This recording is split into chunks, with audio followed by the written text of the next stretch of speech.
Hello everybody, in this video we're going to show you our mini app for capturing expense documentation. So in our system we have a separate data population for expenses, and these are all your normal expense listings like advertising and consulting and rent, for example. So all your normal monthly invoices, these are normally there would be overheads, and 99% of the time they are services that people do, things like telecoms or consulting services.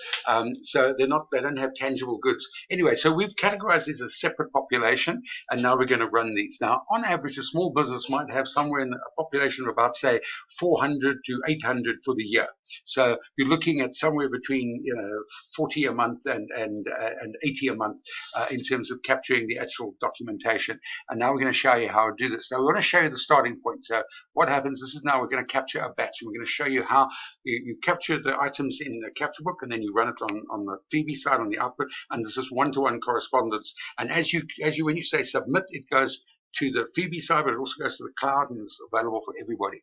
So here's our starting point. We right click here on history, and this is up to this is where we're starting. We're midway through August in this evaluation system. So what we're saying, we've got 219 invoices that we've captured so far, and it's 474,000 has been our expenses year to date. So that's what we can see there. Now I come back here, I can switch across to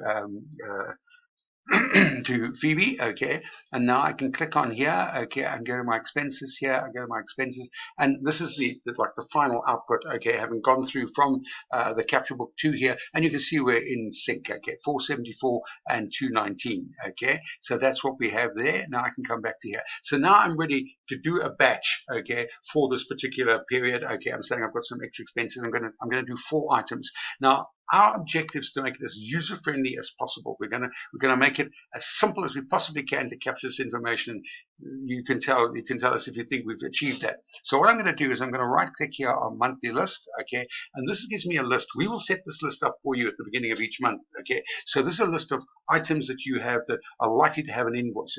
Not necessarily compulsory, but these are likely to have an invoice, and you can just use them. So you can just right-click on one of these lines, and then we know who the creditor is, and we know what happens.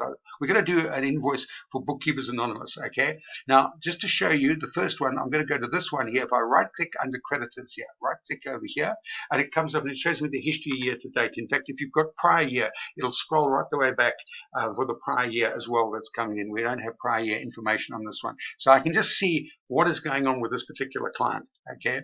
And now I come back here, okay, so now I'm saying, right, I'm happy with that, and now I'm ready to enter this information. So now I right click on the actual creditor here, and I get this screen, which is now a vertical screen. We're just going to capture for bookkeepers, okay, and we're going to type it in, and this is how quickly we can do it. I'm going to type in the amount of the base amount of the invoice, okay. Now the VAT and the gross are populated for me, okay, so if you have a look over here, they're done for you, and that's why they're in this green color. This here is capital expenditure. If you're going to capitalize this expenditure, then you would type in the amount here, and this one over here is non-deductible expenditure. That is just information for tax purposes. If say this was a travel invoice and it's non-deductible, then we can add it straight in here. And the best thing is if you add it in straight away, so that and then we can immediately do the tax comp. Okay, so we try to make it like that. Now here on the date, we've done it like this. I type in 17, and it's going to give me the 17th of August. Okay, and it's going to assume August because that's what I'm in. That's my period. I'm in August. I'm in 2024. So it's going to give me that. I only have to type in the 17, and then I need the document number. Now here on the document number, sometimes the documents contain letters. We suggest that you ignore the letters. Okay, and we're just going to type in 11122. That is actually satisfactory from our point of view to actually just make sure we know what we're linked up to. It's unlikely there's going to be any kind of a problem with that, and that's all I have to do. That's it. Then I've captured that one, and it comes through on here into the monthly list, and I know I've done that one. So now I'm going to do 3 more. Craig's list. I'm going to go 7,000. Okay, I'm going to go 20, and I'm going to go 55544, and click here. And now I'm going to come down to Elephant Holidays. I'm going to put in 18,000. I'm going to put in 21 here, and I'm going to put in 55.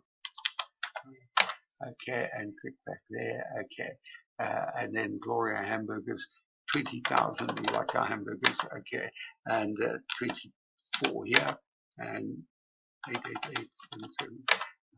and click there. Okay, so in that short little time that you've been watching that, we've done 4 entries. So if I go back to my batch here are my 4 entries that I've just captured. And so what I'm doing there is just build up. This is what I'm going to input. This is what I'm saying. Those are the entries I want. I can scrutinize them. If there's a problem, I can delete one of them. It's not a problem. And then you can go back and just do another little batch. And you can always do another batch. You go, I forgot that one. We'll just do a batch quickly. There's no problem with that.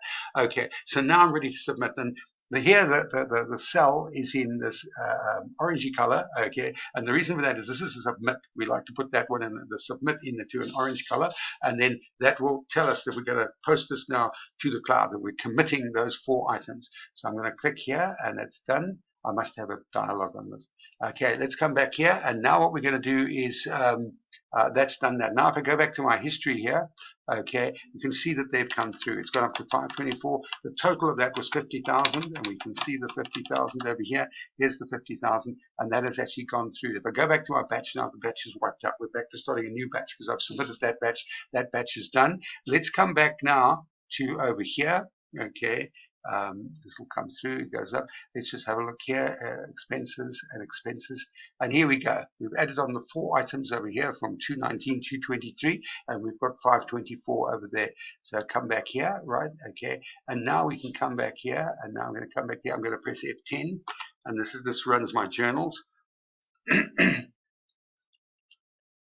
And as you can see, that doesn't take too long. And then we click on here, go to our financial reports, go to our journals, do it under here, and here I can come down to my expense invoice, and that's moved up to 524. So this will have impacted my accounts, and we've got that whole thing. So that's how long it takes to do a batch within the system. I mean, you can see there we did 4. If you're doing 40 for the month, for example, it's just that times 10, which is not exactly going to take too long. We think you can easily do your expenses in under an hour, which I think makes it very rapid. We don't use forms. We think forms can be very slow and laborious. We're trying to make it as fast and as seamless as you can, and we've got this one-to-one correspondence between the batch on here and the journals over here, and you can see exactly what's happening.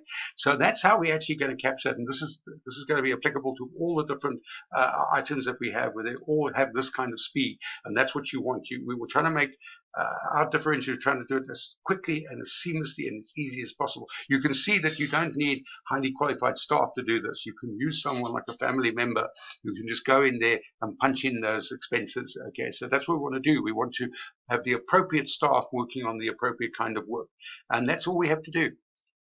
Thank you very much.